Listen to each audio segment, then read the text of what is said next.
Wayne, come on.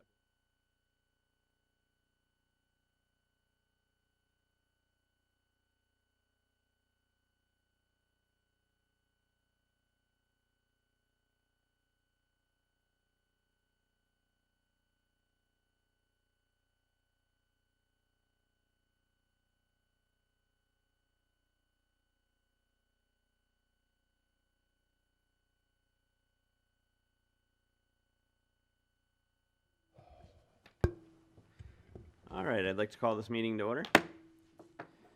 Tonight we have the invocation provided by Rabbi Mendy Greenberg of the Shabbat Jewish Center. Rabbi, thank you for joining us tonight. Good to see you again. Good to see everyone here. Always nice to be here. Almighty God, Master of the universe, we convene today as the City Council of Bonita Springs, a community blessed with natural beauty, vibrant life, and dedicated citizens. We ask your blessings upon the mayor, the city council members, and all public servants who have chosen to devote themselves to the public good. We recall the timeless wisdom of the Lubavitcher Rebbe, Rabbi Menachem M. Schneerson, who taught that our superficial differences need never lead to division. True unity comes from a synthesis of different perspectives, driven by the shared realization that every human being is created in God's image. This very body constitutes the 7 universal Noahide laws, namely to enact justice and ordinances for all citizens. These ancient divine guideposts remind us that they demand a moral foundation for all mankind built upon justice, mutual respect, and the sacred value of human life.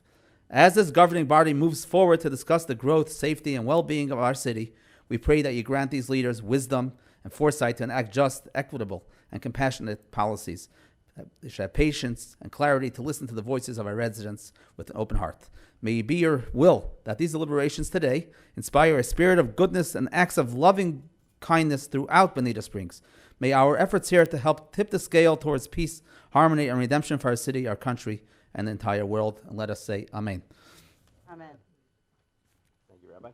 Join me in the Pledge of Allegiance. I pledge allegiance to the flag of the United States of America and to the republic for which it stands, one nation under God, indivisible, with liberty and justice for all. Right. Roll call. Councilmember Bogues. Here. Councilmember Carr. Here. Mayor Gibson. Here. Councilmember Corey. Here. Councilmember Fullick. Here. Councilmember Fitzpatrick. Here. Deputy Mayor Purdon. And he asked to be excused tonight. Okay. And I know we have Derek on Zoom, but we don't need to make a motion to let him join in, right? Yeah. Nope, that's self-serving. All right. We'll start with public comment on agenda items. Anybody wanting to make public comment? Don't rush up to the podium at once. All right, moving on to presentations. Tonight we have a presentation by Tamara Paget, the Executive Director of Lee County Visitor and Convention Bureau, on tourism activity and Tourist Development Council initiatives. Good evening. Good evening. Thank you very much for having me. I'm very happy. Councilman Fullick asked me if I would join in and give a presentation and share a little information with you, and I was happy to do so. So thank you for having me here tonight, and I look forward to sharing a little bit about the Visitor and Convention Bureau with you and our relationship together. Start off with just a little bit of an overview of the Visitor and Convention Bureau. We're an agency of county government. We're the lead marketing agency for Lee County. We are funded exclusively from what's called the Tourist Development Tax, or more commonly called the bed tax. That's a 5% tax when you stay in a hotel room, a vacation rental, some kind of short-term stay. Even if you stay in a campground, you are paying that 5% tax. And that is how our operations are funded. And we brand this area as Fort Myers, Islands, Beaches, and Neighborhoods. And we primarily do that because you fly into the airport, and when you book your flight into the airport, when you're picking your flight, no matter what airline you're picking Fort Myers to book that flight. So that branding name works very well from that point. But we promote all the communities in Lee County, and I'll share a little bit about that with you. We, as a department, we have about 33 staff people, and we're kind of divided into 6 main departments. Of course, marketing is the big focus, marketing and destination development. We also have a big sales effort. We have hotels like the Hyatt Regency Coconut Point that have meeting space, so we want to bring conventions and meetings into our community. Of course, those people come here for those purposes. They find out how fantastic it is, and they want to come back with their families on vacation. So conventions and meetings are a great way to generate additional tourism. So we have a domestic and international sales team that works on those efforts. We also work, in addition to the marketing, which I call paid media, we have a big PR effort, earned media. We host journalists from all around the world, influencers and bloggers and other people. We want them to write articles about this area. And that's a lot, that's perceived a little bit higher than seeing an ad. If you see a journalist that you respect writing an article about a community, you may want to visit that community. So it has great value to us. We also have a visitor services team that's based out at the airport. They have over 150 volunteers that staff the information booths at the airport, welcoming guests at the airport. They also fill in at other places. Say there's going to be a convention at the Hyatt, and that group wants to have a table there with information about the area. Our volunteers will fill in that role and be there. They also go to the spring training facilities and staff a little booth there and hand out visitor information, answer questions. We have a dedicated customer service training professional. We have a free customer service training program we call Guests First, and if you have frontline employees or anyone in the audience has frontline employees that you'd like to have trained in the absolute best in customer service, I encourage you to join in on our Guests First customer service program. The program is free. There is a certification from American Hotel Lodging Institute's American Hotel and Lodging Association's Education Institute that's called Certified Guest Service Professional, CGSP for short. If you want to sit for that exam after you complete our battery of free training, there is a little fee to take that exam and get your CGSP, but that's something you can put on your resume, your business card, and of course it helps those people get jobs when they're out in the marketplace. It's also, if you own a restaurant or a property and you see someone that they have that CGSP, that might be someone you want to hire. They've had good customer service training. And of course, we have to have an administrative team that pays all the bills, administers all the meetings, and that sort of thing. But that's a little overview of our team. So why does the county embark on this thing called tourism? Why is the government in the business of doing marketing and bringing people to the area? Well, as you can guess, tourism has a big value to our community.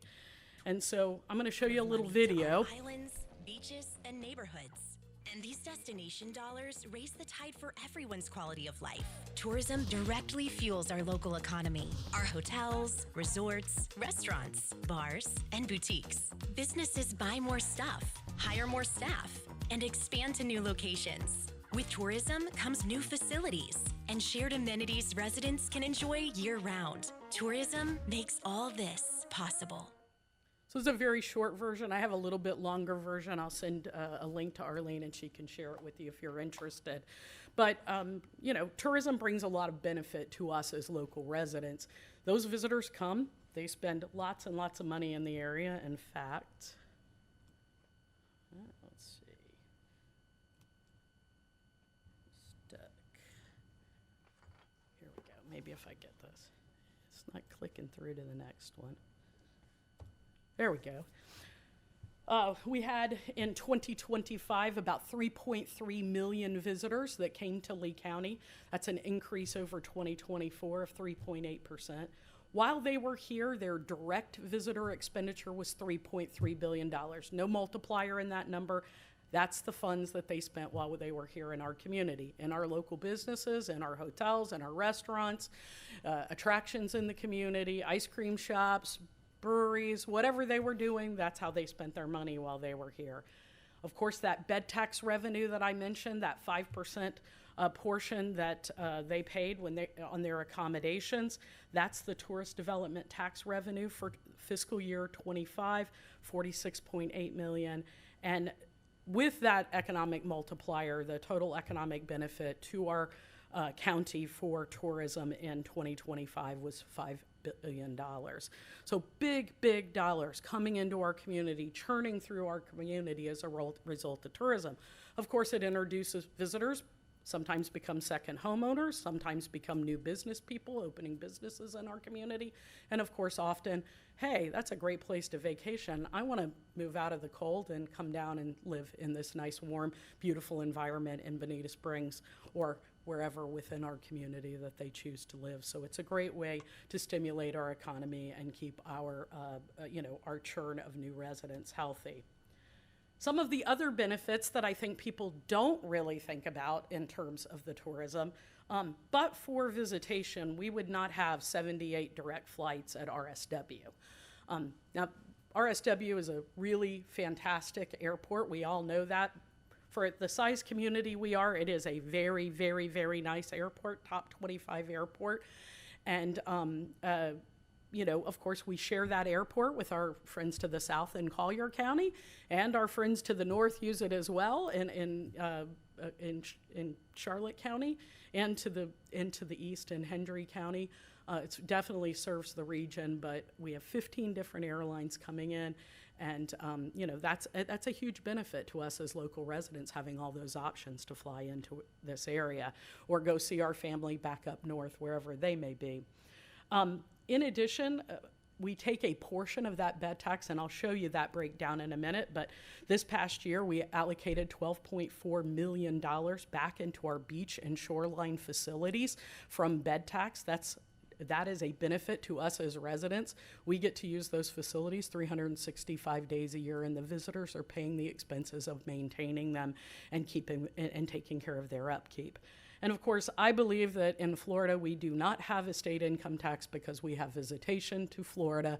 That saves us from having to have a state income tax. Our local tax savings estimated as a result of tourism is $929 in 2025. And honestly, that's down a little bit from pre-Hurricane Ian, but it was over 1,000. But those numbers are coming back as we see more visitation coming back to the area and more visitor expenditure. Bed tax revenue, this is a little chart that shows it to you over the years. We've been on a little bit of a roller coaster. We were doing pretty well, and then we had the pandemic, and then we were doing really well after the pandemic, and then Hurricane Ian decided to visit our area, and we were really challenged. And in that first year after the pandemic, when Florida was in a huge advantage, we were very loudly saying, we're open, please come. You couldn't go to Europe, you couldn't take a cruise, but you could come to Florida. Florida and Colorado, I think, had the biggest beneficiaries of the post-pandemic era because we have a lot of outdoor activities and people were very confident to come and vacation in our communities. And you see that huge increase in bed tax revenue in FY22. Hurricane Ian visited us on September 28th, 2022, right at the end of the fiscal year. So that fiscal year looks good. And then you see that dismal bed tax collection the next year, down 46%. I never in my life thought we'd see a dip of nearly 50% in bed tax revenue, but Ian did that. As you know, it was very difficult on the coastline, took out a lot of coastal properties that honestly still have not come back online. Some of them probably never will. Some of them will come back in a very different form, but it's going to take some time to rebuild those. Getting a permit along the coast, as you guys know, is a very challenging thing. But we are seeing a rebound, and this year we have had a strong year. I feel like maybe we are starting to show some turning of the corner. I think we had a much more sound high season this year. Summer is back to the pre-pandemic summer, slow. So it's going to be a quiet, tough summer. I'm sure of that. But I think we'll land this year about $52 million in bed tax collection. So pretty significant increase over 25. Of course, a lot of that depends on the economy, gas prices, all those fun things. Those are affecting people's decisions. Our summer visitation is heavily in-state.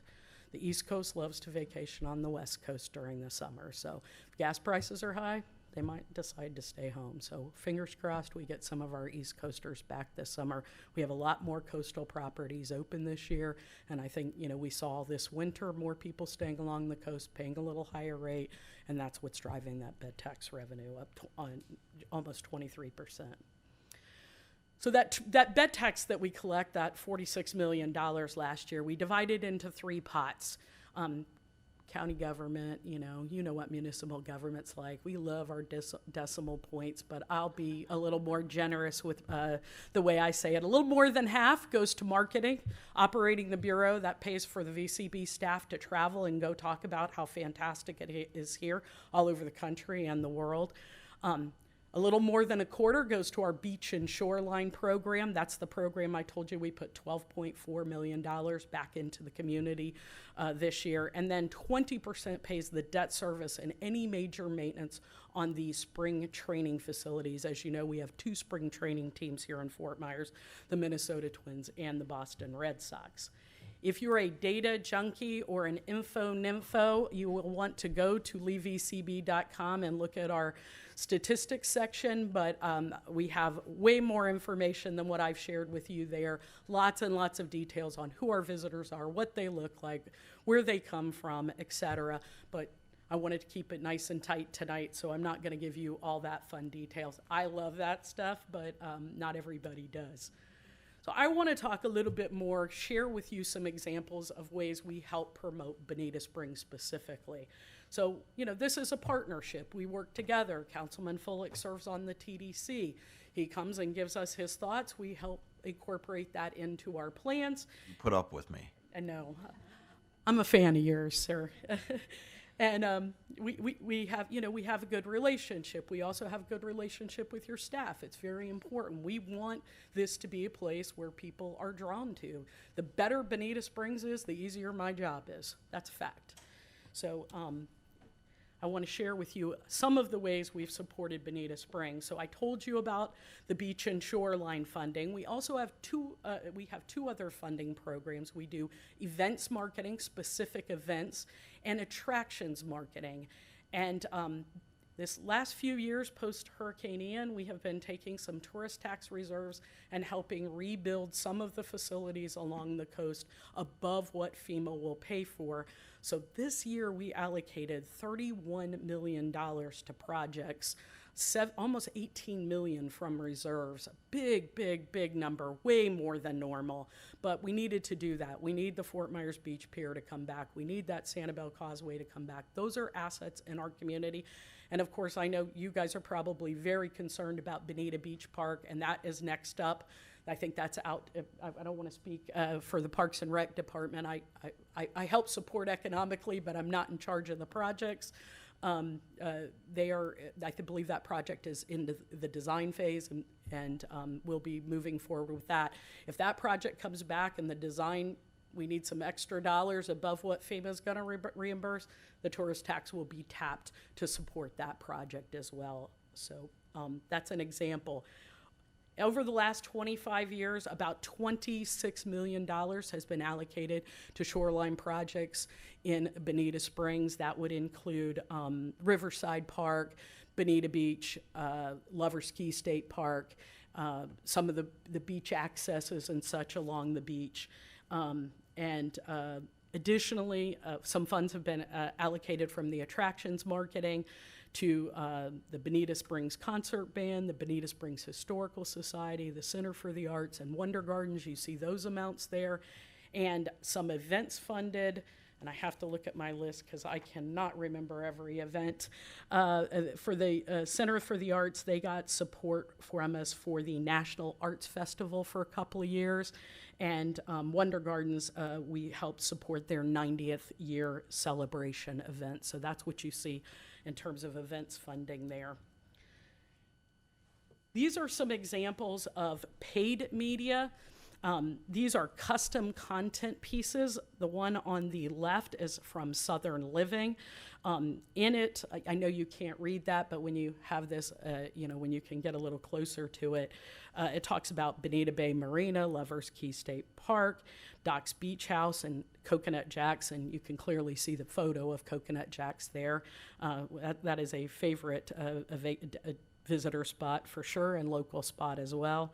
On the right, you see at the top, that's a custom content piece in a publication called Tastemaker, and you see Sugar Shack featured there. And then in the bottom right-hand side, you will see that is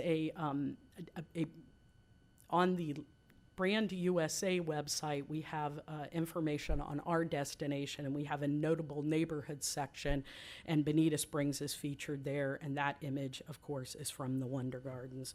So those are some examples of how we're putting information out about Bonita Springs in our paid media. The next section here is some earned media. I told you we host those journalists, and then they write articles.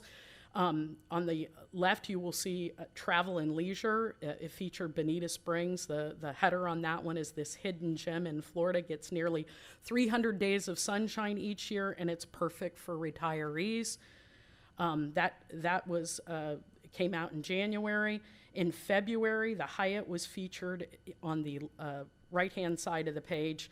In Yahoo Travel, 12 best family-friendly hotels and resorts in Southwest Florida, and then another Southern Living piece on the left side on the bottom. This Southwest Florida destination has beaches, wildlife, and endless trails. And, that earned media, again, has huge value. That Southern Living piece was almost 16 million unique views, so fantastic coverage for the community. We also do social media, and so here are some examples. Naples is full of surprises and old Florida charm. Its quaint city center has super cute places to grab a bite, like the Downtown Coffee and Wine Company and Survey Cafe in a historic home. Be sure to browse the artist cottages. This is right an along influencer that we hosted in the area, and this is some of their gardens, a beloved roadside attraction that's been part of the community for 90 years. This historic botanical garden and refuge is home to non-releasable birds and reptiles. A short drive west brings you to Bonita Beach Park, a popular spot on Little Hickory Island. The views from the beach are amazing, but I am curious to see what this area looks like from the sky. Get a bird's eye view on a tour with Straight Up Aviation. We cruised over Fort Myers Beach, Lovers Key State Park, and even spotted the stretch of Bonita Beach where I was just sitting. One of the coolest parts of the tour was seeing manatees and dolphins right below us. After all that fun, it's time to stay at Shangri-La Springs, a historic landmark hotel dating back to 1926 in downtown Bonita Springs. You have to check out the on-site organic spa and the restaurant Harvest and Wisdom. Both are really big hits with the locals. If you want to visit Bonita Springs now, just comment Bonita, and I'll send all of my stops right to your inbox.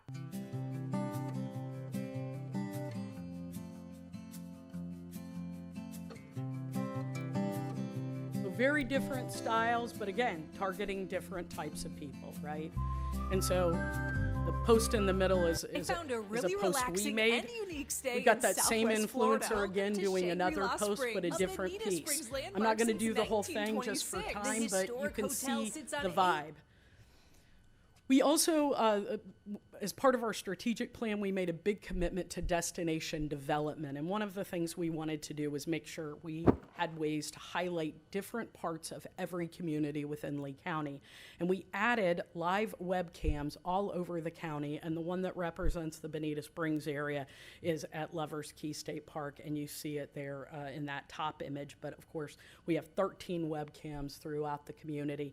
And I have to tell you, this has been an amazing driver to our website. People love these webcams. They can't get enough of our nature, so it's fantastic.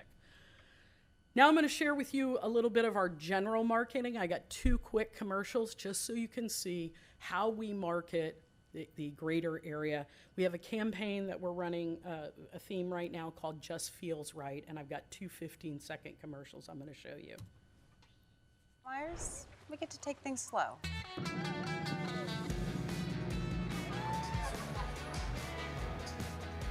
But we probably never will. A little bit of humor. We just love exploring new things. Don't we?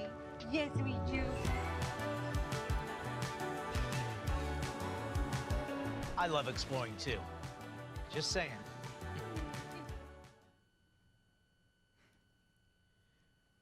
And for our businesses in the audience, we have on our partner site at leavecb.com a destination toolkit. It has assets that you can use for your business or to promote the area. We did this specifically for realtors and local business as a way so that they could work with us to tell the story. And I'm going to show you a little bit what that looks like while I talk. You know, it's just a resource. It's a place where you can grab images, see kind of how we talk about the community, you know, verbiage you can use. Whoops, it's not doing it, is it? Let's see. Well, there we go. Now it's moving. Always tricky when you're using someone else's equipment, but has information about how we brand the area, what we're known for, talks about the campaign, of course, and then also shows some of the accolades the area has. So if you want to talk about some of the accolades the community has earned, use that as a way to promote the area. But we feature, of course, all the communities. And then it has links to content that you can use, imagery and such, and video on the area. And so that is just a little bit of an overview of what we do. Everybody always asks me what's next, so I always try to put a little slide in about what's under construction and what's coming next within the county. We currently have 7 properties, hotel properties, under construction. I do believe only one of them will be completed in 2026. That is the Captiva Island Inn out at I almost said it, Sandy Rossi Lane. It's a joke. Sandy Stillwell. It's Sandy Stillwell's property. On Andy Rossi Lane, we call it Sandy Rossi Lane at the office. That property, we anticipate that will be complete by the end of the year. The rest of the properties on that list, most of them won't be complete until 2027, some of them late. 570 additional hotel rooms coming into the destination. And I realize none of those are in Bonita Springs. I know you have at the Midtown Bonita project, I think there's a 165-room hotel that's on that list. But that obviously has not begun construction yet. I think they're still shopping that property, but that's we're keeping that on our radar, of course. That is really my presentation. I welcome any questions. It's been an honor to get to share a little bit with you. And I have one other thing just to say. I always track, what's going on with hotel sales as well. Both the Homewood and the Hampton Inn in Bonita Springs sold in December of 25. The Homewood went for about $14.35 million, and the Hampton Inn for $11 million. So that's a nice per key rate, $135,000 per key at the Homewood, and nearly $120,000 a key at the Hampton Inn. So those are good values. That's a good sign for the strength of the community. So I point that out as just economic strength and what happens. But I appreciate this opportunity. I am on my last leg of my time with the county, and I very much want to introduce my colleague, Pamela Johnson, who will be taking over as Executive Director of the Visitor and Convention Bureau. My last day is July 8th. It has been the most fun I've ever had in my entire life, getting to work with her and all of you. This community is a very special place, and this is a very special job, and I am going to miss it, but I'm going to enjoy my retirement too. So thank you very, very much. Does anybody have a question or anything they want to know a little more about?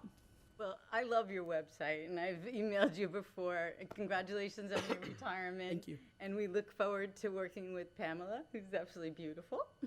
And it provides an overview. So when people come in to my neighborhood and new constituents, I always hook them up because it does cover all the beach everywhere. And it's not favoring anybody. And it's really informative. Love it. Thank you for all your service. Thank you so much. Any other questions? Oh, yeah, don't you dare go anywhere yet. All right. Yes, sir. I get one more shot at you, right? Oh, you get more than one more shot. Exactly. I know you know the answer to this, Tamara, but it's important because there are several of my fellow council members that love data, and you touched on it. But that $3.3 billion figure, people still they just throw that together. Can you just kind of tell how granular we get and how we have that ability to find that figure? So we intercept visitors within the community, 300 of them a month, all year long. And we ask them to fill out a survey, and I'll be honest, it's a little bit long, but they're willing to do it, and we appreciate that. And they tell us what they spend, what is their spending per day, and how long they stay.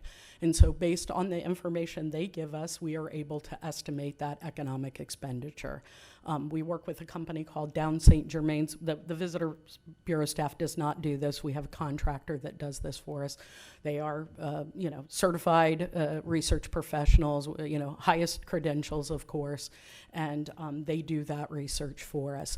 And then from that data, of course, we get where they come from and their preferences and what they liked in the area. And so it really helps us build what that website should look like, what information we should feature. So it's a great way for us to continue to grow and tweak what we do.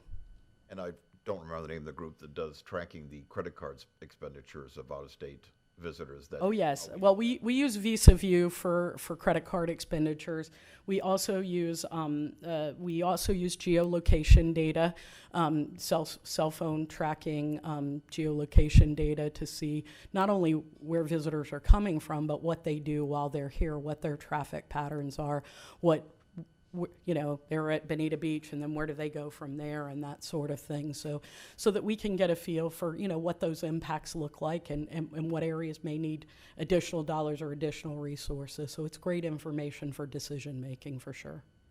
Well, and I would say that 4 years ago when I first met you, where we've come, and I'm sure that Arlene feels the same way, that we know more dollars have come over the last 4 years, and know that you personally have reached out and that you have had your staff do what they could, and a lot of what we see happening in Bonita Springs isn't at times a direct result of what the TDC's done under your leadership, and very much appreciated. Well, I want to say to you, you guys have done an amazing job with this community. I mean, your downtown Bonita is very, very special.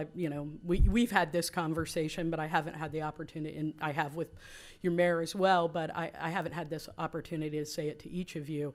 I'm telling you where I am on Christmas Eve. I'm down here because it's such a special environment you've created. You've created a place where people want to be, and that's what drives tourism. Placemaking drives tourism. And you create places where people want to be, and that just continues to strengthen your community. You got something special going on for sure, and hats off to you. Like I said, the more you do, the easier my job is. So we promote the assets that the community has. We're not really completely in the business of building those assets, but once those assets are in place, we're able to, really market those assets. And you guys have, honestly, you're doing a really terrific job. More placemaking, please, and more partnerships in placemaking. We welcome that. Thank you. Well, if you would remain there, we have a little something that we'd like to. Any other questions first before we?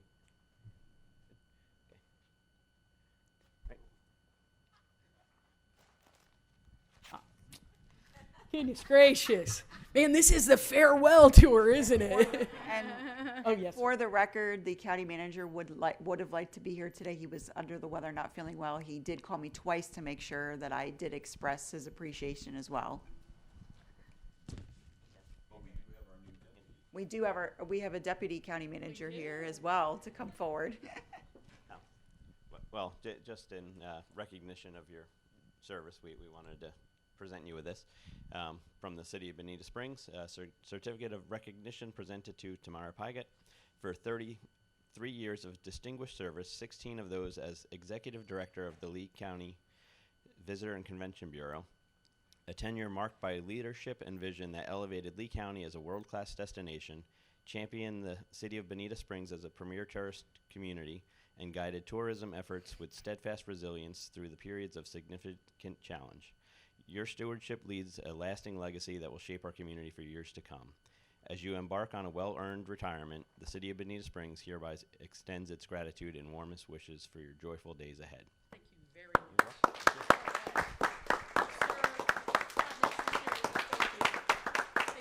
Oh, you're welcome.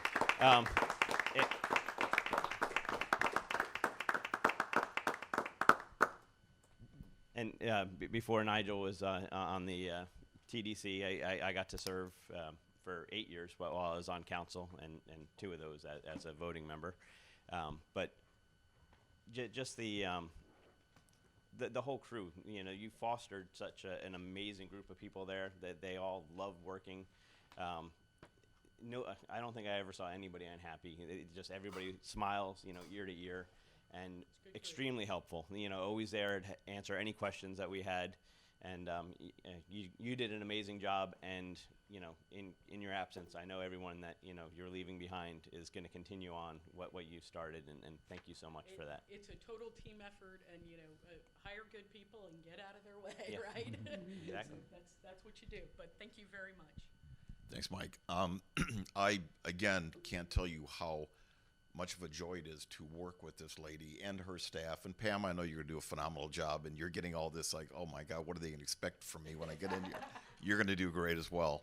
But the simple fact that you really had our best interests at heart. Every conversation we ever had, I always felt like I had your total focus. You had our best interests at heart.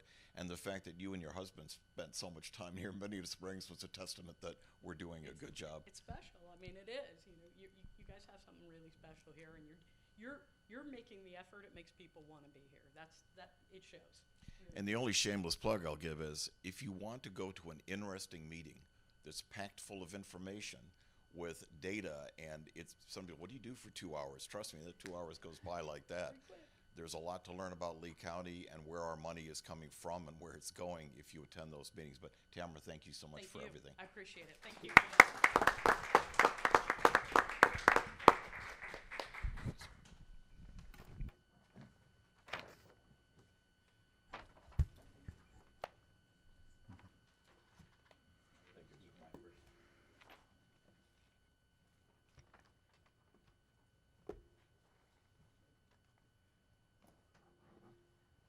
All right. Thank you again, Tam. Appreciate you, and good luck, Pamela.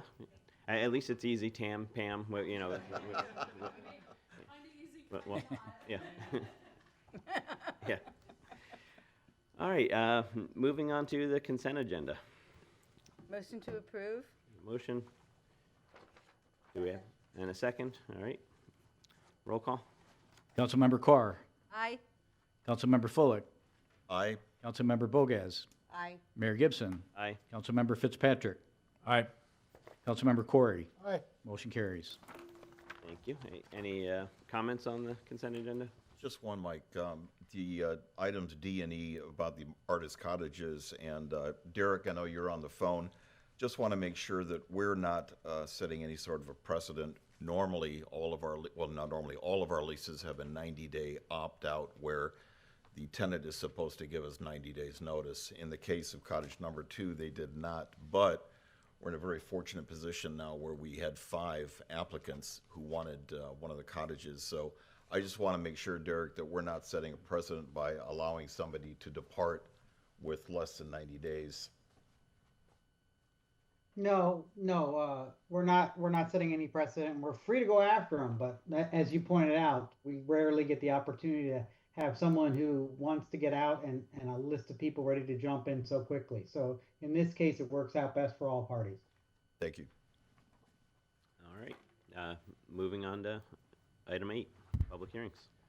This is the second reading of an ordinance of the City of Bonita Springs, Florida, amending Chapter 40 of the Bonita Springs Code, creating a new Article 5, regulating the operation of electric bicycles, motorcycles, and personal electric power devices on streets, sidewalks, and sidewalk areas, providing definitions for the term electric bicycle, motorcycle, micro-mobility device, and off-highway vehicles and motorcycles, prohibiting the operation of electric power devices on trails, greenways, green belts, and easements in the City of Bonita Springs, providing a penalty for violation of this section, providing for codification and scrivener's errors, providing for conflicts of law, providing for severability, providing for modifications that may arise from consideration at public hearing, and providing for an effective date.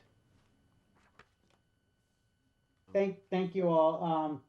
So this is the second reading, the adoption on the ordinance that we discussed at the last meeting. I have made a number of tweaks to this ordinance based on the comments of the council previously. Probably the most important change was I defined the term electric mobility device as a catch-all, because the concern that we've had when looking at the vehicles and talking with LCSO is that these vehicles keep getting reclassified, different names, different speeds, different classifications, and all the. So I created one definition that we didn't previously have, that I didn't find anywhere else, that is sort of a catch-all for whatever the next big thing that we're going to see come down the road. I also changed the term, the e-motorcycles. I limited those from our sidewalks. They were previously proposed to be allowed. That was after some input from LCSO, sort of explaining what an electric motorcycle is and is not. There is not technically a real definition in state law. If it's a motorcycle, it's a motorcycle. And so the way I've addressed that is by, if it is a motorcycle that requires it to be registered, you cannot ride it on our sidewalks. If it is an electronic motorcycle that otherwise meets the definition of an e-bike or an electric mobility device, which is the catch-all, then it may be allowed under limited circumstances. I've also clarified several points in the agreement, in the rules about usage, that signage controls. So when we say 15 miles per hour for e-bikes and pathways, that I am using that for in place of specific signage. So downtown, if the city would like to adopt a slower speed limit, or for certain portions where our sidewalks may be 5 feet wide versus a 12-foot wide multi-use path, we could put in a lower speed limit. Also, I made the adjustment that was requested last meeting with respect to the yielding. So rather than adopting the state standard, which is now 10 miles per hour in passing within 50 feet of a pedestrian, they will still have to give an audible notice, but also now it is a reasonable speed. So that is reasonable dependent on the circumstances. So again, in that 5-foot sidewalk example, it may be reducing speed down to 2 or 3 miles per hour, or going off the sidewalk to pass. On a large, wide, multi-use path, then obviously they could go at a higher rate of speed, but they'd be capped at that 10 mile per hour that the state allows. So there's a little bit of tweaking that we're going to have to impose when we get to the point of deciding if there are certain sidewalks, trails, including the future Burt Trail. You want to have different rules for that. This is set up so that we can do that without major ordinance changes, that we'll be able to do it through signage. Right. Sounds good. Question, Laura? That was my big question, Derek. Good to hear you. So you say not on trails. Are you eliminating motorized bicycles on Burt? Well, Burt doesn't exist yet. We haven't classified it. But right now, operation of electronic vehicles, off-highway scooters, all that are not allowed on trailers unless on trails unless otherwise posted. So that's the default. And if you go to the page 7 of the ordinance, that is subsection E. I know. So nothing's allowed until we authorize it. Okay. Nigel?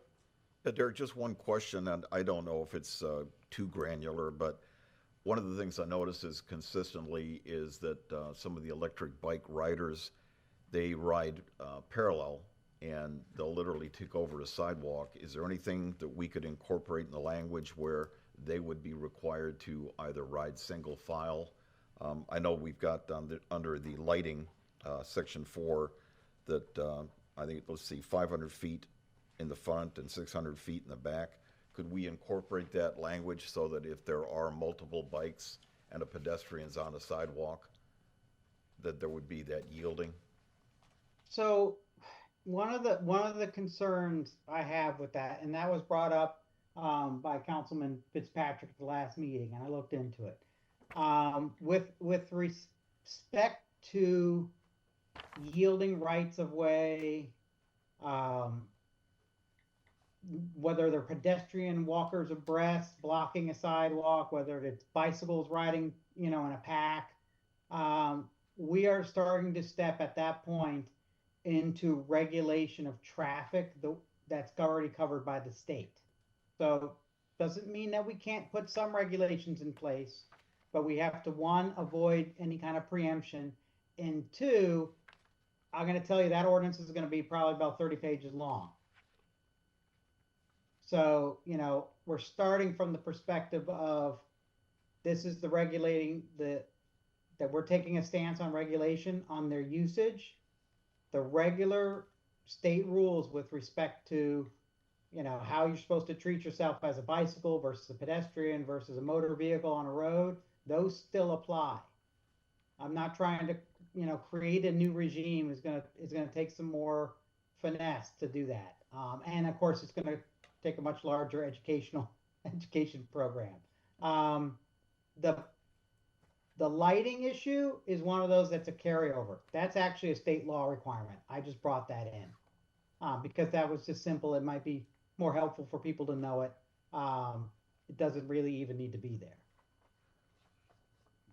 Thanks, Derek. Jim? Yes, to clarify, Derek, can you clarify exactly your comments regarding the state 10-mile-per-hour limit? So the bill that was passed last session, and I did not check to see if it got, I think it was not vetoed or signed by the governor. I think it went into effect, though. I think he didn't take action on it. It went into effect. Is that e-bicyclists have to reduce their speed to 10 miles per hour within 50 feet of a pedestrian. And if you recall, Councilman Corey's math from the first reading, how quickly you can easily get from point A to point B. And so a e-bicycle traveling at 28 miles per hour will very quickly close that gap. So that's where that state action took place. Okay, so essentially it's when there is both an e-bike and pedestrians in there when it would be 10 miles per hour, otherwise it would be 15, correct? Correct. Okay. And 15 is sort of like when you're in a residential neighborhood and you can't see the signs, Yeah. It's the default. Okay. We can always change it above or below. The other question I had is where you have those narrow sidewalks, like the proverbial 5 feet situation and so forth, are we, with signage, allowed to consider pedal-only zones? Yes. There's nothing that would prohibit that in here. Okay. So the way the language is written, it's on page 6, C2. It has the limit on how fast it can travel. It could also have a posted no pedal speed. That will be a little more complicated for the scooters and other things that don't have pedals at all, but I'm sure we can address that through signage. In looking at my notes from the last meeting where we discussed this, the key enforcement issues, and just clarify, fellow council members, as well as you, Derek, are one, the use of e-vehicles on sidewalks, both speed and yielding to pedestrians, helmet use by individuals 16 or younger, and I assume the violation of any traffic signs, signals, general rules of the road, like failure to yield, reckless operation, etc., are all enforceable manners by the Lee County Sheriff's Department. Correct. And if we go again to page 6, you'll find that the subsections under C, 3, 4, 5, and 6 deal with all those items that you addressed. Okay. But those would be the key focuses of our enforcement for e-bikes within the city then? Correct. Okay, thank you. Any other questions? And it's not just e-bikes, it's any bicycle. Any of these electronic- Even any if electric even if it's a I pedal do bicycle. agree. My wife has almost killed someone now, ignoring signs. Because we can't say just e-bikes, because the state preempted saying anywhere a bicycle can go, e-bike can go, so. Yeah. So we have to apply it to everybody. And the state's doing the 10-mile-an-hour passing, but we're doing safe passing speed, which it would be lower in certain situations. So that's good. Thank you for that clarification. But it also says like any age, as long as you're wearing a helmet. So like a 4-year-old can get on an e-bike and take off for kindergarten? Yeah, I think we can't do anything with that, right, Derek? That's the state. Yeah, we're not, Those are the ages. so, there's a very limited number of, it's about 26 powers that were allowed under the state's uniform traffic controls. So we could do things like, say, we can regulate the use of bikes on sidewalks. We can regulate how pedestrians cross in an unmarked crosswalk. There are a number of things we can do. Toy vehicles, couple other items, but really what they're trying to do, by hence the word uniform traffic control, is they're trying to make sure that, for instance, right of ways, when you decide who has the right of way, that's not different in every town you travel to. And so general operational issues, I tend not to want to get into. I did have somebody ask me today what the fine would be if they get pulled over for speeding on the sidewalk.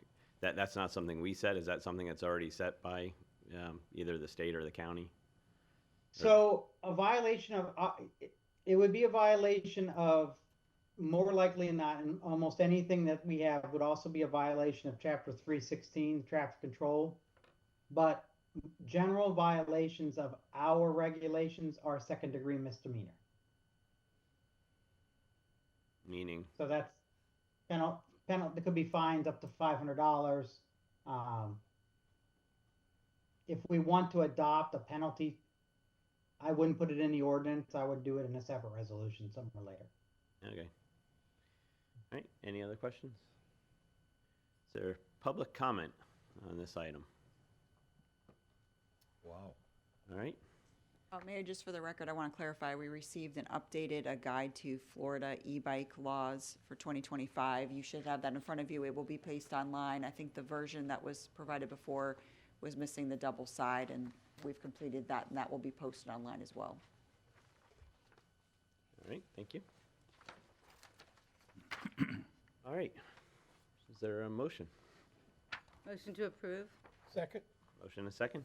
Roll call. Councilmember Bogas. Aye. Councilmember Corey. Aye. Mayor Gibson. Aye. Councilmember Fitzpatrick. Aye. Councilmember Carr.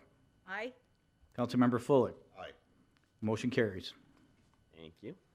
Thank you, council. We'll continue to coordinate with LCSO, and if more changes, either legislatively, operationally, or different types of vehicles come into effect, we'll bring back changes at that time. All right, thank you, Derek. All right, item 9, mayor and council member items. Chris? Yes, what I drafted for your consideration was a criteria to be used in future discussions of historical significance with respect to city-owned property. There's been a fair amount of social media backlash by a certain few people. So about our decision on the Dixie Moon and our decision on the restaurant at the Wonder Gardens. And what I wanted to do was to have the council consider a policy that would be put in place. And the way I drafted this was to say, put down in writing basically the way that I thought about it when we came to the Dixie Moon and the restaurant. Things that we took into account, such as historical value, architectural significance, community identity, property rights, economic feasibility, public safety, urban design goals, and long-term community functionality.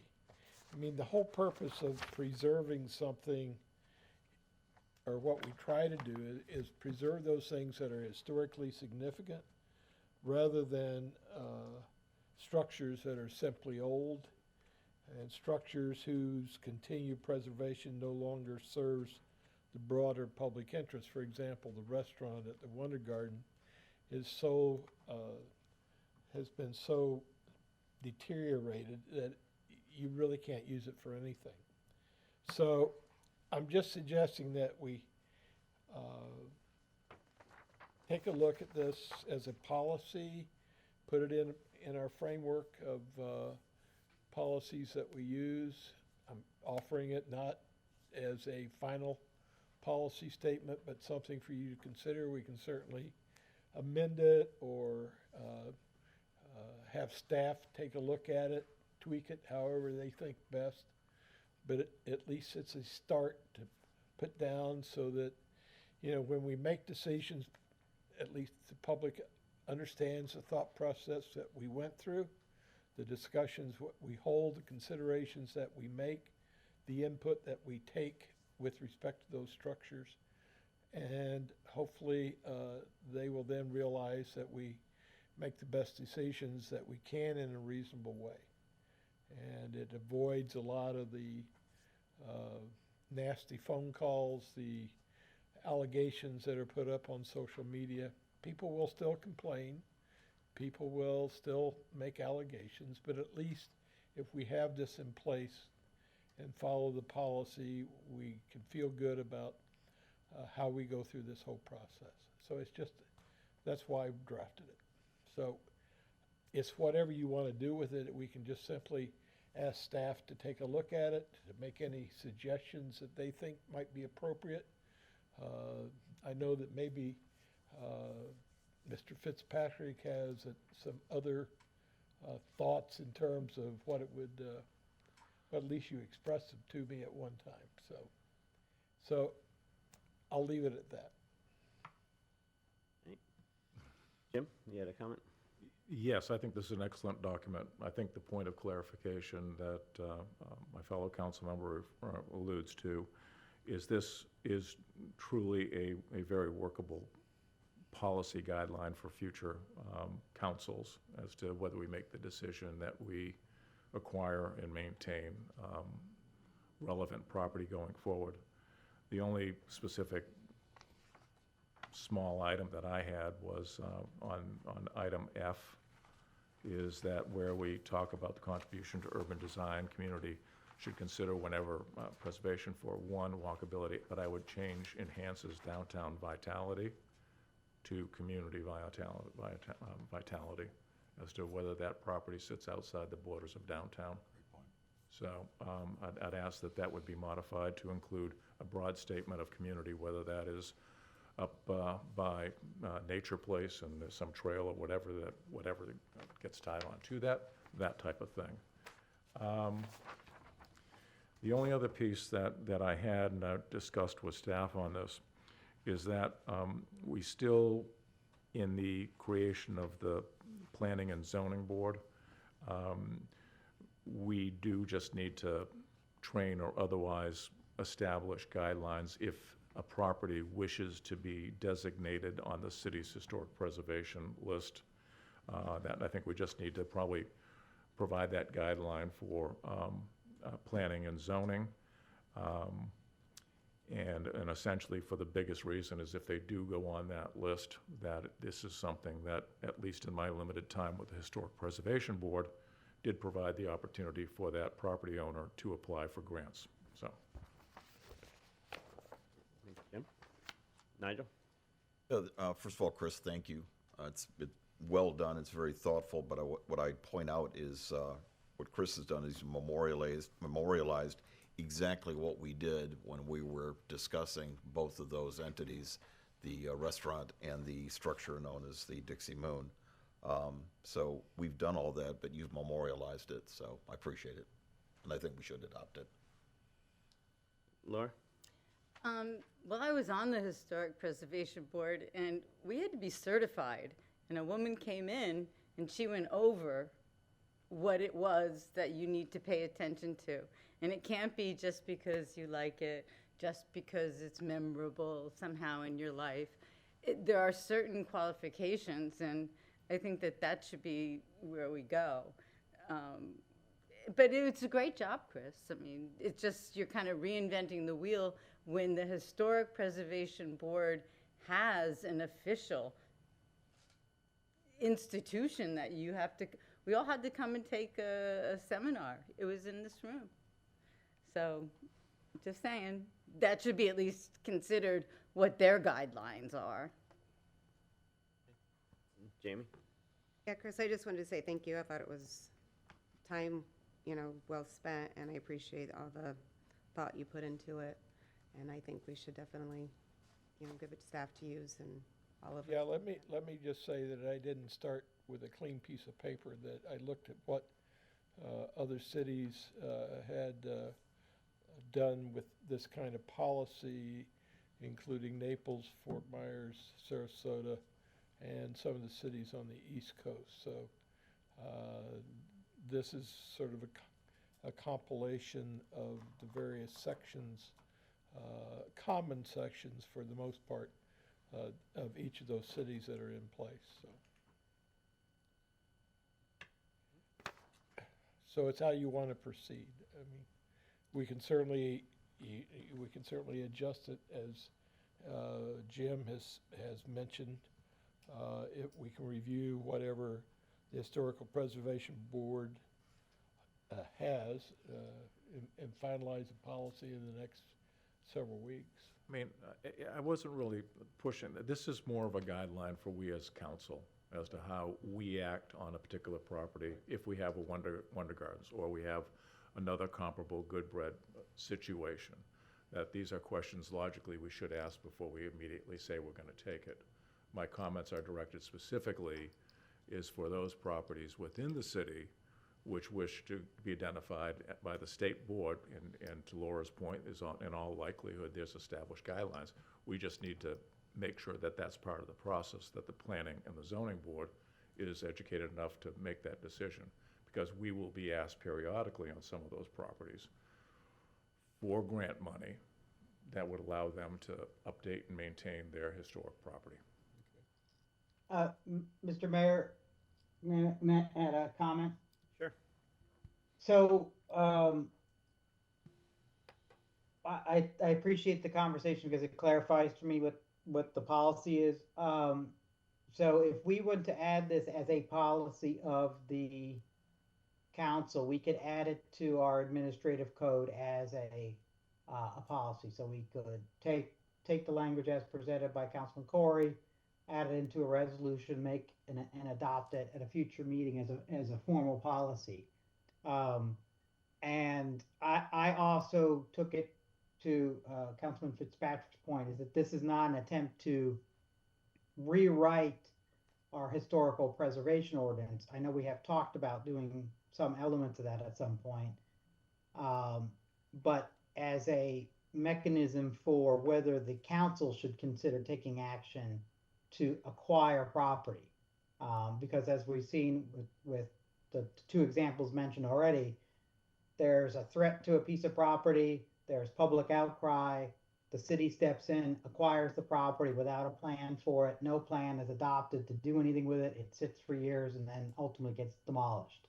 So there should be a process by which the council can judge those acquisitions that do not come before the Historical Preservation Board, now the Planning and Zoning Board. So I think that it would be appropriate to add it as an administrative code. It doesn't have to touch the historic preservation code that we have in place. That would still apply to the Planning and Zoning Board, but to Councilman Fitzpatrick's point, the Historic Preservation Board, when it was able to have a quorum and actually meet, they were having dialogue, they were interacting with the Historical Society, they were looking at properties. The Planning and Zoning Board, as a land use review board, they're not doing that.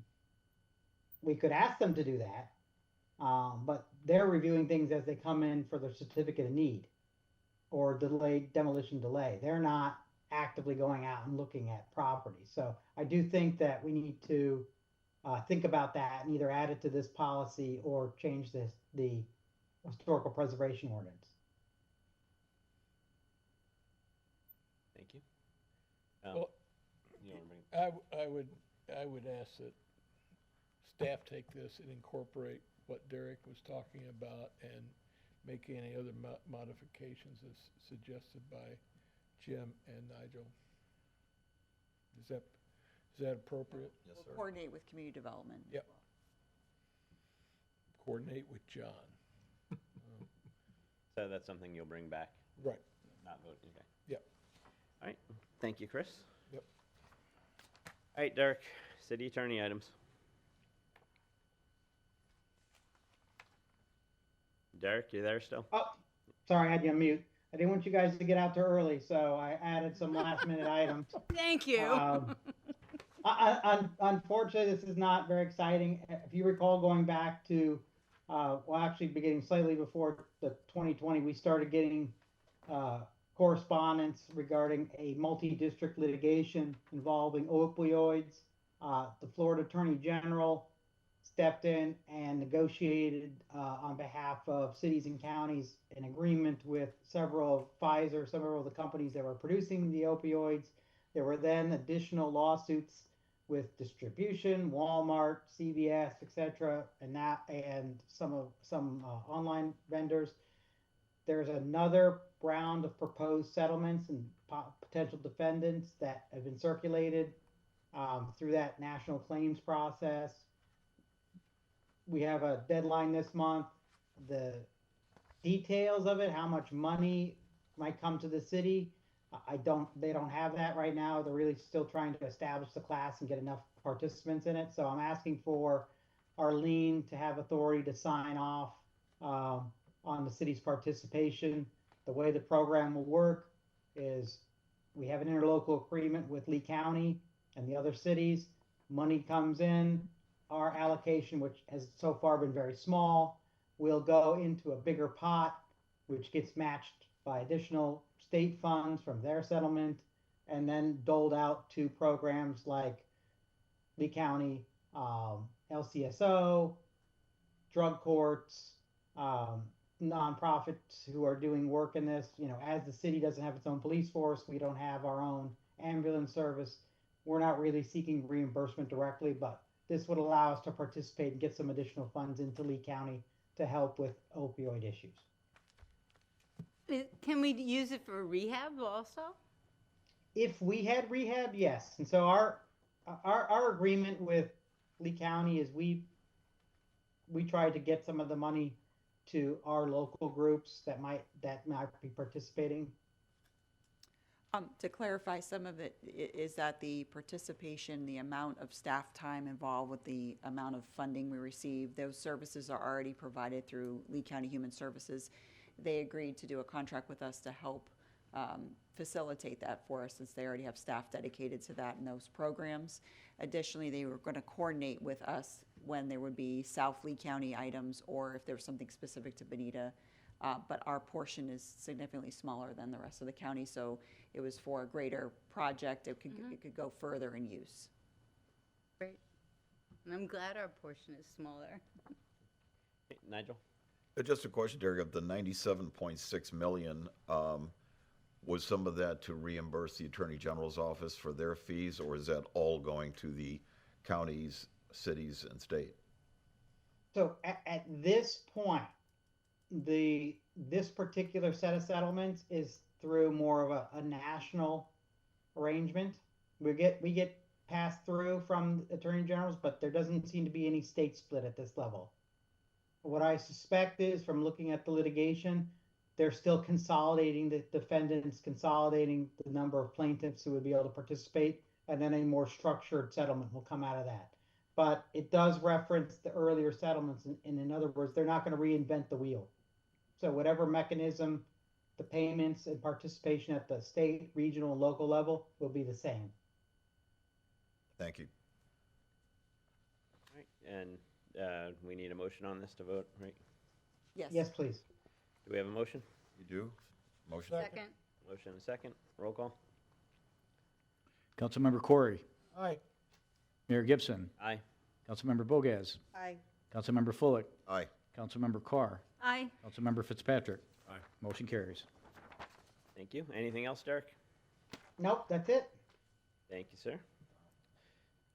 Number 11, city manager items. Thank you. The first item I have before you is I would ask Ellie to come forward and give you a presentation. This is to approve the Florida Division of Emergency Management, FDEM, Hazard Mitigation Grant Management Contract. And we did, typically many of these are on our consent agenda, but these are going to affect individual homeowners.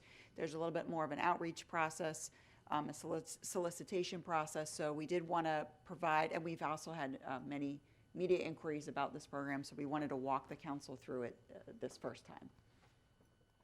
So good evening. I continue to be Ellie McEwen, member of your Public Works Department. What I'm going to talk about is not as flashy as what you heard a few minutes ago, but I'll do my best to answer as many questions that you have as possible. So there's a couple of new council people on the dais, and so I want to take just less than a minute to talk about what we went through after Hurricane Ian to facilitate this particular grant application. In June and July of 2023, we did a call for property owners that had damage to their structure who wanted to be in the elevation program. We had probably 50 people who contacted me, and we went through the process. We ended up with about 27 very serious homeowners. Those 27 homes are spread between 2 grant agreements, 23, which you're talking about tonight, through the Central Bonita Springs Neighborhood Elevation Program, and 4 through Imperial Shores Neighborhood Elevation Program. We have not received the Imperial Shores contract as yet, but according to FDEM, the Florida Division of Emergency Management, it should be here any day. So we're trying to keep them to their word for that. So with the HMGP, the Hazard Mitigation Grant Program, you have to identify your participants ahead of time. So what happens now when we start the program, we're not able to add new applicants to it. And so we will be working with those just those 27 homeowners. This is a separate program from the Elevate Florida program that is getting lots and lots of attention. I will tell you there are 7 in the Elevate Florida program that are separate from the 27. And so the state will be doing those elevation programs or projects. There is a match for this grant. 75% is paid by FEMA, and then the property owners will come up with the remaining 25%. So it is a great deal. You get 75% of the cost of elevating your home covered by FEMA. Let me just make sure I want to cover as much as possible, but keep it brief. So that's something I've not been able to do in the past, but we can always strive for it.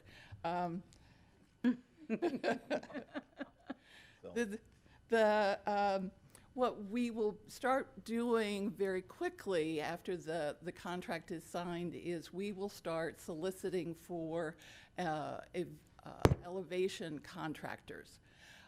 We will go nationwide. We will advertise in elevation contractor periodicals. I didn't know that there was such a thing until we started this process.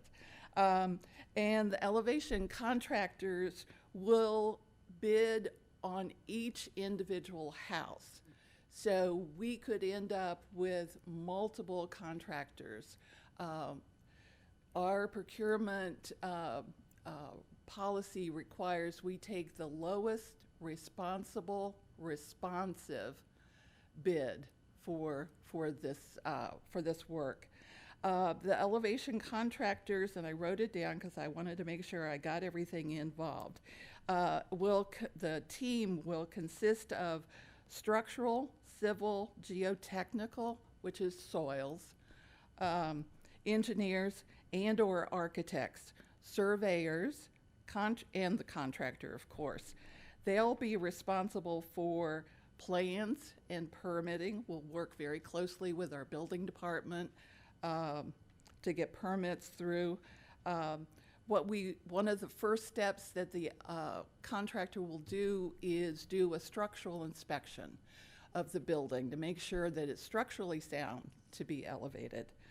And then the engineered drawings will be done, and the soils engineer will make sure that the pilings that we put in the ground will be structural enough to support the elevation. In other words, it's going to be a turnkey process with those contractors. Okay.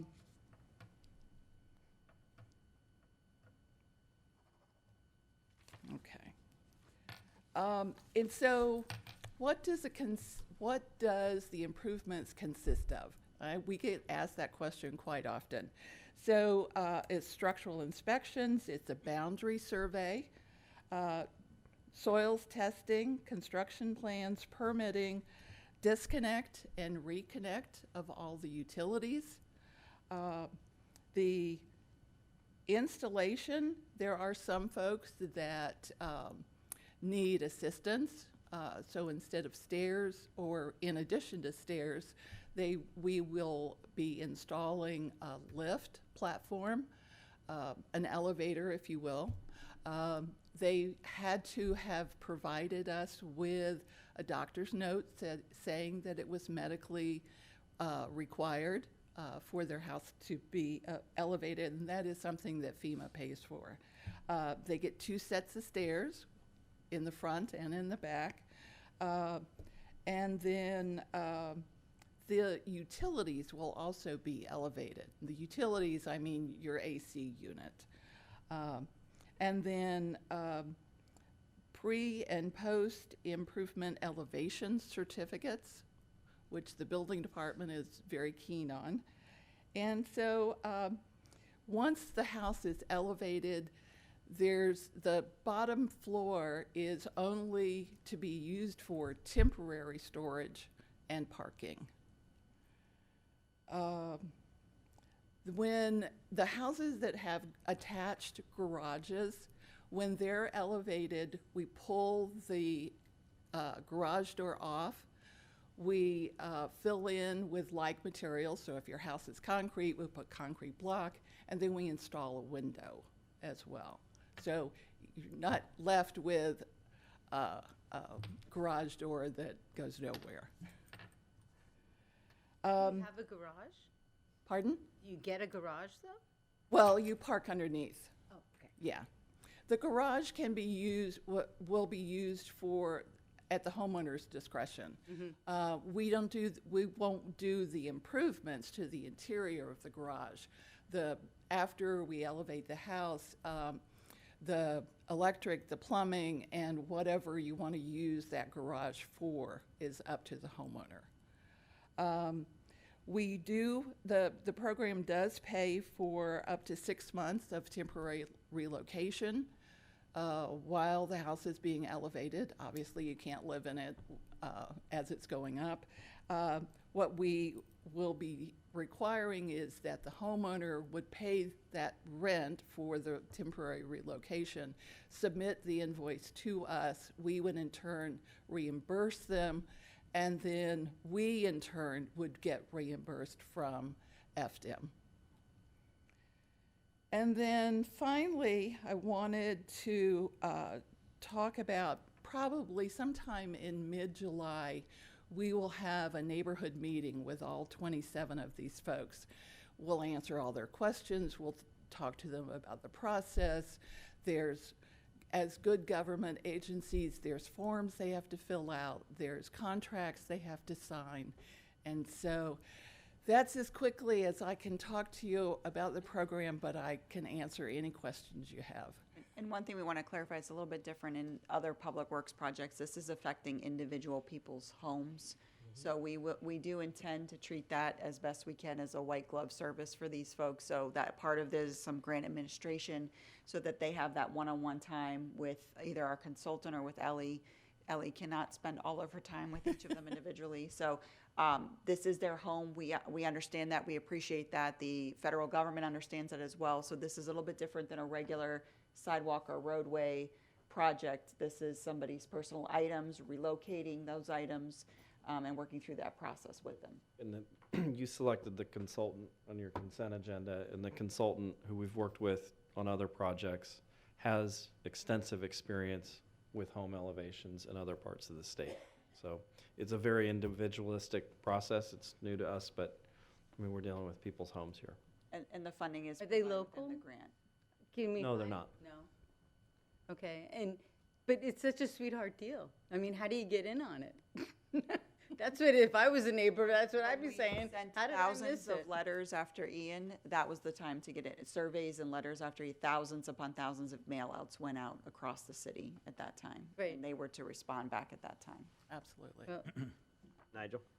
Yeah, just a question, Ellie. Although it is a great deal, I had a constituent that just finished raising their home. And I think they paid just north of $155,000.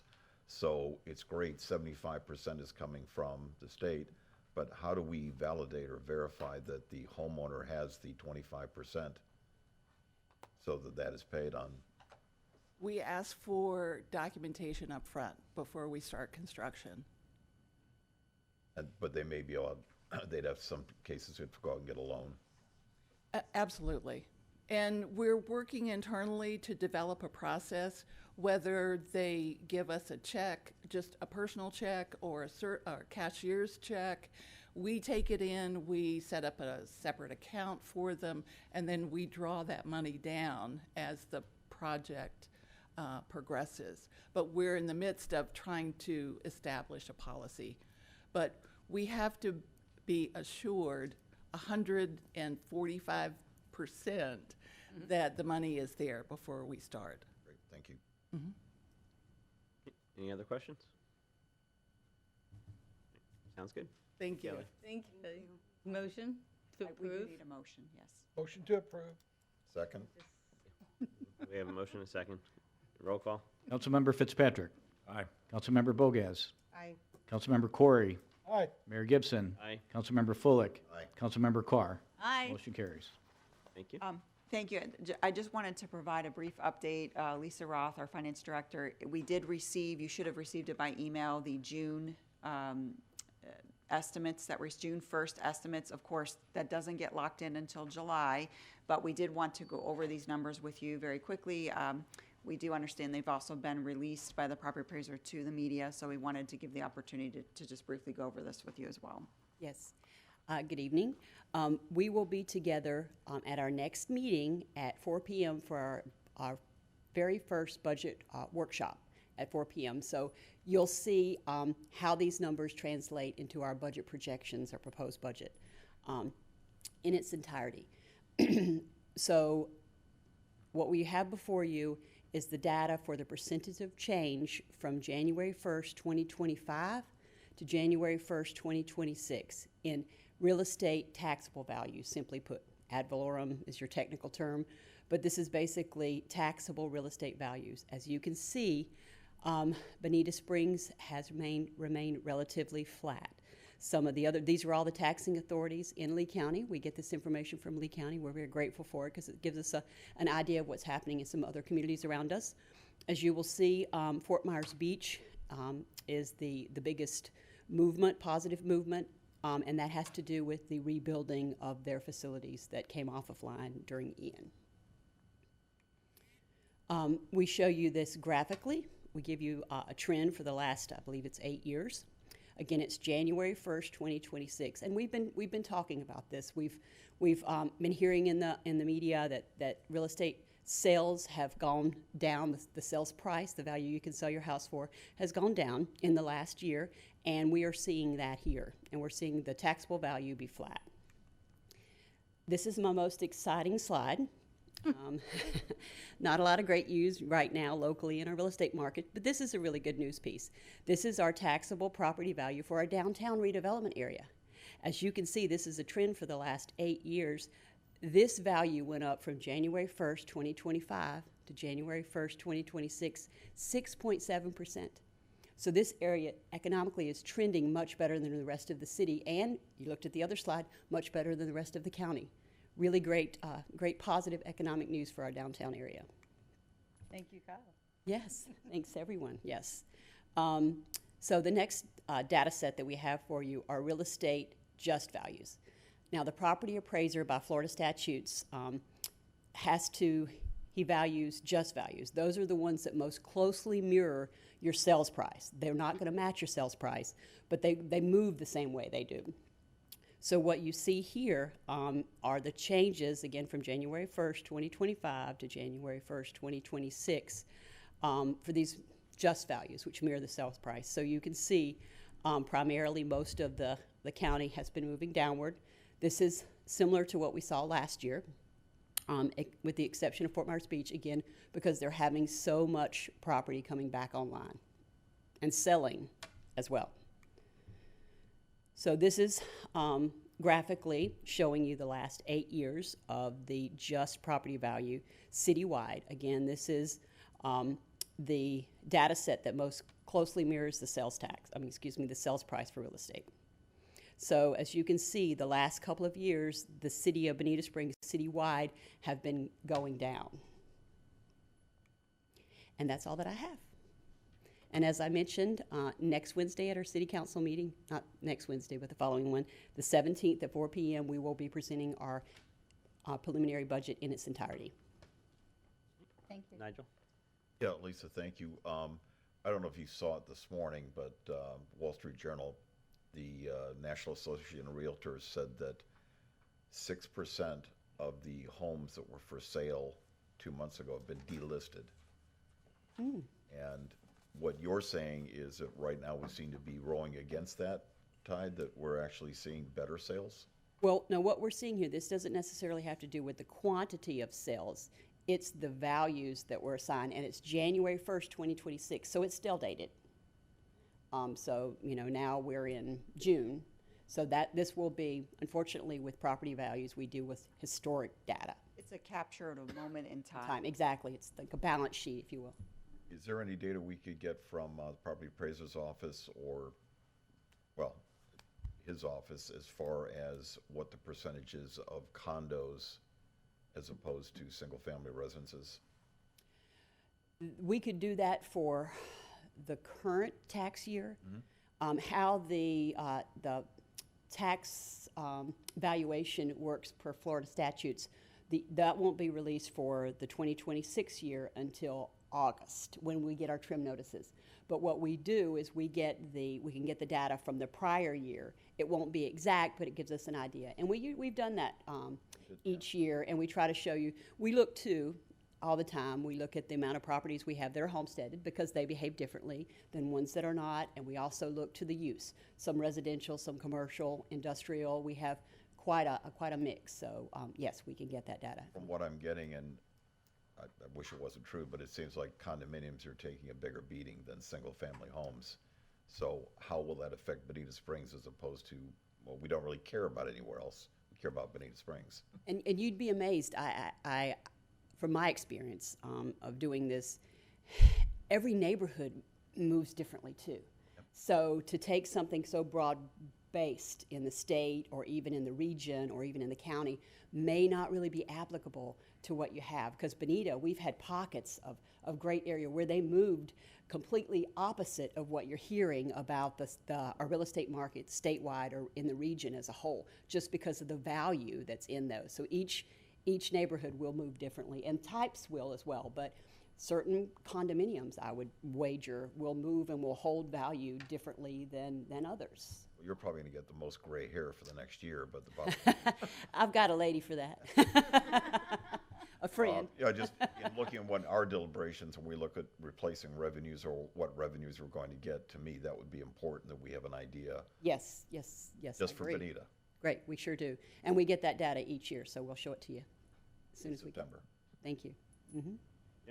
Yeah, clarify for me, I'm sometimes slow on the uptake. No, We've got about 1,200 odd apartment units coming online in the next 12 to 18 months out east. How is property taxes on apartment buildings and that type factor into ad valorem taxes that we receive? They are categorized as residential. So apartments, now they're I'd want to check to be sure. I thought they were commercial. Yeah. Yes, non-residential, that's what I meant to say, I apologize. Non-residential. I believe they're classified as commercial properties. Commercial property. And I know we have some assisted living facilities, those are in there as well. But they sometimes qualify as nonprofits, and so there's some tax exemptions for them as well. Yes, and each entity may behave differently. Like she was saying, some entity may be operated as a nonprofit versus a profit, and that will impact the way it's taxed. So from a commercial property standpoint, will there be a net benefit to the city then as those come online? With each new property that's valued and constructed in the city, there is a benefit. The way it's set up currently, there will be a benefit in our taxable value. And we get our reports each year, and it was actually in the report that I emailed out to council. We get a new construction value each year. Our new construction value has, as we've talked about, and it's not something we weren't aware of, has been smaller in the last few years. But you'll see when the actual year that they come online, and again, they have to be valued January 1. So the first January 1 that they're fully occupied and up and ready to go, that's when they get added to the tax value, to the tax roll, excuse me. Thank you. Hopefully that helps. Any other questions? Thank you, Lisa. Great, thank y'all so much. Thank you. I just have one final update is I did speak to the city's lobbyist, and currently our legislative requests are in the final budget. We did send out a chart to each of you with each of those items that have been funded. But I did want to share, in light of everything that we've seen recently, that city staff is closely monitoring and reviewing the recent property tax exemption legislation. And as a municipality dedicated to fiscal responsibility and the continuous delivery of high-quality public service, we are currently assessing the long-term financial implications these measures would possibly have in our community. However, being that this is just newly provided to us, and we are still reviewing this information, it is too early to definitively comment on specific budgetary adjustments or service impacts that staff would recommend to the City Council. And your staff is continuing to analyze and review. We're in constant communication hourly right now with our lobbyist, and any new developments or concrete information will be made available to the council as soon as possible. Thank you. All right, Mayor and council member reports. Jamie? You first just want to talk about the 4th of July or 250th anniversary. The Bonita Springs Fire Department Union is once again hosting the annual 4th of July parade. And there's still time to become a sponsor, with the deadline being June 15th. You can go to the website, which is bonitaspringsparade.com, for more information on that. And the city is going to host its annual Star Spangled Bonita 4th of July celebration at Riverside Park beginning at 6 p.m. And the evening is going to feature the Ben Allen Band, followed by drone, laser light, and fireworks show. So we're looking forward to seeing everybody coming out for that. And then on a separate matter, I would like to please remind everyone about the importance of respecting others when we disagree on issues. Our world is filled with different opinions and perspectives. Disagreements should never lead to threats, intimidation, or hostility. Threatening someone because they hold a different view does not solve problems. It only creates more diversion and conflict. By choosing respect over threats and understanding over anger, we help build a stronger community, and we do not have to agree on every issue, but we should always treat one another with dignity and respect. So just would like to put that out there. Well said. Laura? Well, I want to say thank you to Ray Sandelli and Nigel for doing a great job at Memorial Day, and for Ray during a difficult time to come and give a touching presentation. And there was BSU CEO Andy Koval was there, and some of our candidates running for office were there. It was a really lovely turnout, and again, Nigel, great job. I attended Team Florida, and I didn't know that I wasn't technically invited, but it was at the Coconut Hyatt, and it was free, so why not, right? And actually, Lee MPO joined, so, and it was really informative, and Jonathan Martin was the speaker. Rick Scott couldn't make it.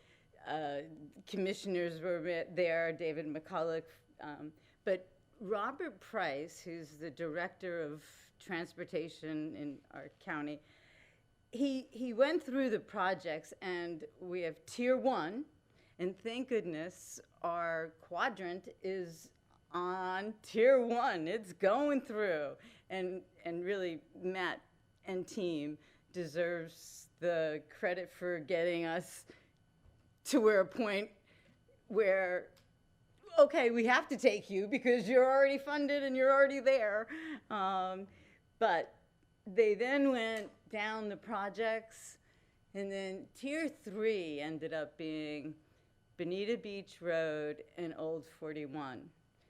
I'm like, Tier 3? What does that mean? 20 to 30 years out. Not happening, because by that time, there'll be something new happening. So I'm just saying, let's not spend time wasted on that. We're gonna have hassles because Naples is still coming through, and I'm at Merway, but that's okay. Congratulations to Jenna Parsons McCulloch, who is our new supervisor of elections. And the Florida Department is still trying to get 0 deaths on our roads. And every time I go to a conference and they talk about crashes, as I'm coming home, I hear about a death on our highways. We have deaths every day in Southwest Florida on our highways. So Team Florida tried to do a program, and they said, okay, they asked the adults, what's the problem? Other drivers, okay? And then they decided, okay, maybe we can't teach old dogs new tricks. They went to the youth. And in high school, they decided to do a program to teach proper, courtesy, common sense, non-distracted driving, no speeding, etc. And they had the students have their parents sign them into class. 0 turnout almost. So the next year, you had to opt out. You had to sign, your parents had to sign you out of taking a class on how to drive courteously and safely on roads in Florida. And it was a 90% turnout. So there's hope in the youth, because I know that my son, when he was growing up, smoking was a big deal. Cigarettes were death sticks. And honestly, his doctor, when he was 5-year-old, said, do you even know anyone who smokes? No, do you? And then, do you always buckle up? Yes, don't you? I mean, these were like ingrained in the kids. And I think that's what we need to do. And as parents, we also need to show common sense, courtesy when we're driving.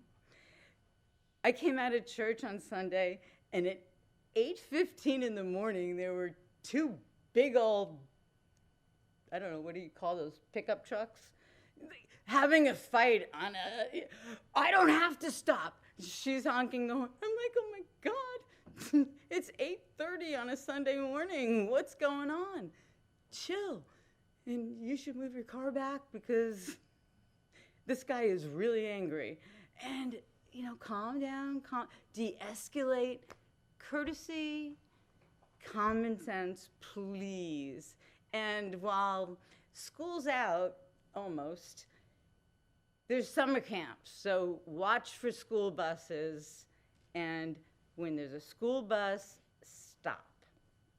If they have a whole, post that comes out, blinking lights, stop. Because somebody was just hit recently, a young man, but a young student, but anyway, okay. Fort Myers Beach just got $12 million to get a new pier. And it's going to be 1,000 foot longer and 50% wider. So congratulations, Fort Myers Beach. They've got the north side of the beach turning, but they really need to focus on the south side of the beach. So that's my 2 cents. Thank you, Laura. Chris? I spent the afternoon exchanging emails with Holly Smith, who's president of the Florida League of Cities. And she has been working at the Capitol, talking with, representing the Florida League of Cities on the property tax issue. And I agree with Arlene that, we're going to have to continue to monitor the developments with the amendment that's going to be put before the voters at the November election. I guess in retrospect, I am certainly glad that the Burt bond resolution is going to be voted on at the primary, because I think there will be a lot of noise about the property tax amendment, as does Holly. But I think as we go into our budget discussions, while we don't know exactly the impact that will happen with respect to personnel, programs, CIP, and so forth, I think we ought to go in with the understanding that we need to strengthen our balance sheet as much as possible. And the reason I say that is that we have a new risk factor that we need to deal with. And that new risk factor is the state of Florida. And what that means is if you're in the financial world of banks and so forth, and I'm sure Kyle will know what this is, it's counterparty risk. And counterparty risk means that a stream of revenue that you might think about planning with is not necessarily guaranteed. You saw this year how long it took to get agreement on a budget, and you had the same party in charge in a vast majority in both the House and the Senate and the governor. It's a complicated process. There are tough decisions that have to be made with respect to a budget, but just imagine what the situation would be if you had a split in control between the incumbent party in the Florida legislature and governor's office and another party that controlled one branch of that. It could be even more convoluted and complex. And so the stream of money that would fund basic services for cities and so forth is tough to plan for and presents that counterparty risk. Are they always going to be there? Examples in other states show that it's not. And so cities are going to have to plan around what they're going to do in order to deal with the situation. The first thing, and we're in a good shape because we have a strong balance sheet, but we need to focus on keeping that strong balance sheet in place and taking a look at our reserves, making sure we got enough reserves to be able to balance off any counterparty risk from the state and be able to move forward. The first thing that's got to happen is that I noticed the release, I guess that came out today, from the head of the Senate, President of the Senate, Ben Albritton, listing on the second page ensures funding for education, public safety, and infrastructure. And if you read that, and it's on the back, he avoids using the actual language of the amendment. The actual language of the amendments actually says that the funds that are not exempt provided by property taxes will be used for core public needs. Now, I have dealt with legislation in other states and so forth in terms of my career. And if there's ever a term that I've seen that is going to lead to litigation, it's the term core public needs. And I don't think it's by accident he left the wording of the amendment out of his press release today. So he goes on and defines all that. And what's the core public needs? Are parks a core public needs? Because he doesn't list it in the release. Are grant writers a core public need? I would think they are. I would think parks are, but it's not set forth in that list. Point being, there's going to be litigation over the amendment, and the amendment may or may not appear on the ballot in November, and if it does, it may not appear the way it's been written at this point. There may have to be another session of the legislature. Point being, that's not our problem. Our problem is, governance, and the best way we can do this is strengthen the balance sheet as much as we can. So I just want to set that up for our next budget discussion. That's it. Thank you, Chris. Nigel? Chris, thanks. I'm not going to reiterate what you said, but total agreement. And yeah, everybody asking us what we're going to do. We don't know yet. Two things. Again, as far as Memorial Day goes, I really want to thank the Veterans Advisory Board and Laura Taylor staff, Nicole, your staff. It was a beautiful setting. I know everything had to be done. It was pretty fluid right up until the last minute, but I got so many compliments from people. We may want to actually seriously think about holding Memorial Day there every year. More shade. There's plenty of space. We could have accommodated another 150, 200 people without any problem, but everybody liked it. The high school, the Honor Guard, the Legion and the Women's Auxiliary, everybody participated.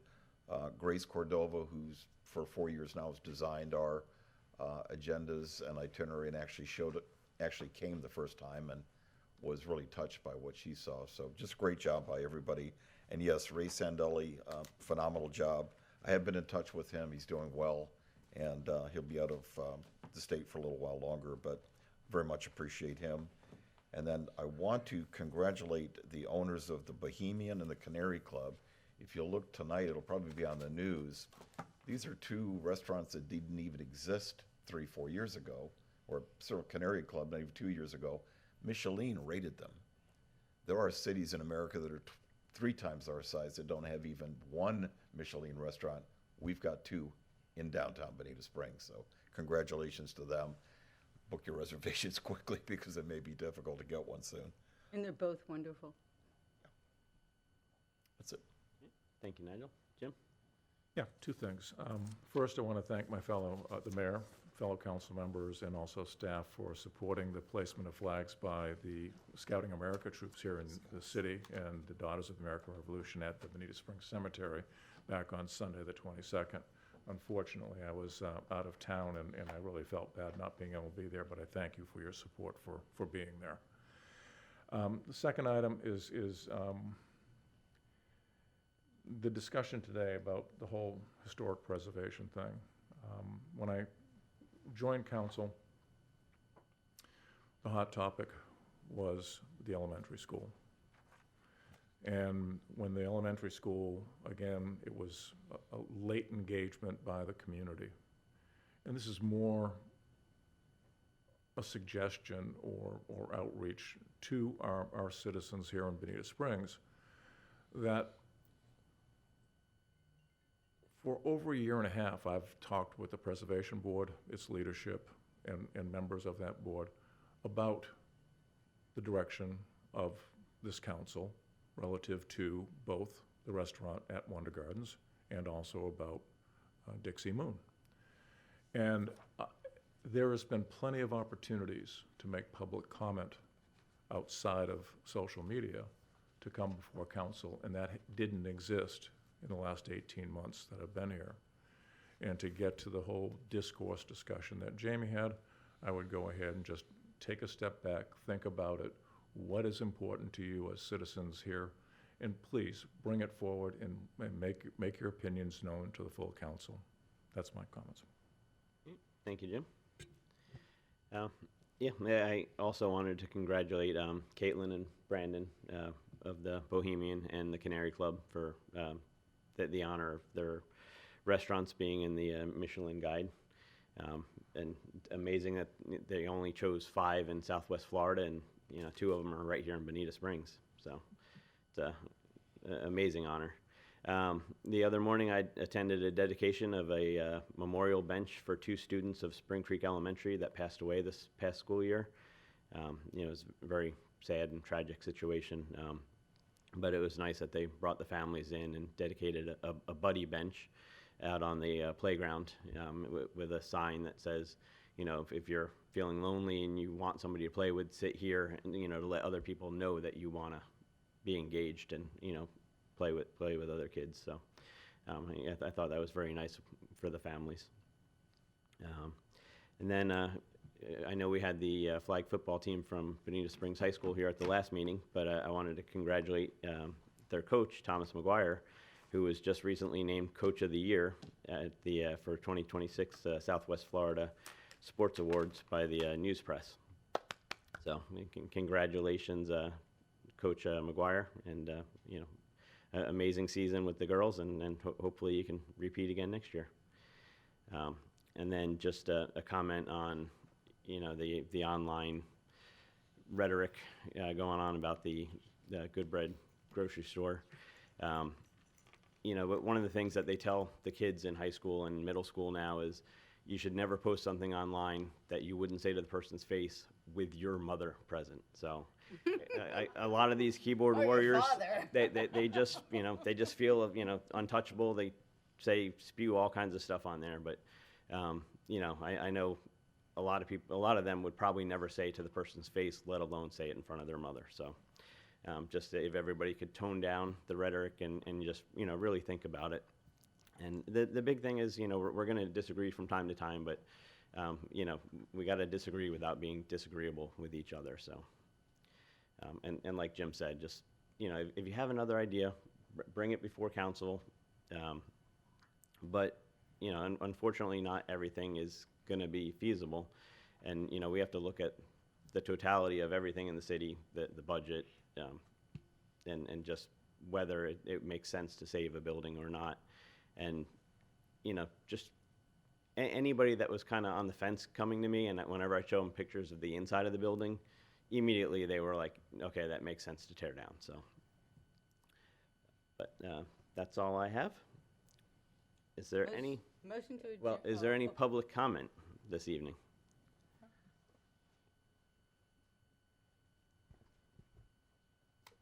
Good evening, Mr. Mayor. Good evening, City Council. My name is Kyle Moran, Phelps Avenue. Just wanted to come by to say thank you. Thank you to this council. Thank you to this incredible staff who work every day to make Bonita a really great place to live. One of the greatest things about our country is freedom of speech, including the freedom to criticize our leaders. That's a precious freedom and should be protected. And a healthy disagreement is a part of a democracy. But threats and harassment aren't. And no elected official or city staff member should be subjected to threats. As the mayor said really well, people can disagree without being disagreeable. Certainly one of the greatest threats to our city and our society is misinformation. And too often we have people that speak with certainty without knowing all the facts. And then others repeat those claims as truth. And especially in a place with such stringent sunshine laws, we should all take the time to learn the facts before rushing to judgment or posting on the internet. Sounds ridiculous, I know, but on Facebook and Nextdoor, you'll sometimes see a few uninformed folks saying things as ridiculous as Bonita Springs is losing its charm. Anyone who's walked our streets over the last few decades knows the opposite is true. We're not losing our charm. This city is finding its future. It makes no sense to say that downtown was more charming when buildings sat vacant, when properties were overgrown, and areas were plagued by crime and neglect. No one is destroying any charm. We're restoring potential. I wear this bracelet every day that says community, culture, and commerce. I think those are 3 words every city needs. Community is what happens when families gather in the parks on 4th of July, and Memorial Day celebrations, at holidays in the park, or on any night downtown. Culture is what makes life worth living. It's the art and music in history. It's the beauty of laughing children under the banyan tree. And commerce is what makes it all possible. It creates the jobs, it supports the families, it funds the public services, and allows its citizens to build better lives. Without a real heart of our community, we're little more than a collection of gated communities and strip centers, with our roads rapidly becoming delivery routes for a small handful of giant tech companies with their algorithms and their delivery trucks and their robot-run warehouses. Our work isn't finished. There's still a lot to do, but our downtown is becoming very special. We're not losing our charm. Our best days lie ahead. Thank you. Thank you. Any, Sorry, no copy. yeah. Any other public comment? All right. Seeing none, motion to adjourn. Yep. We're adjourned. Night.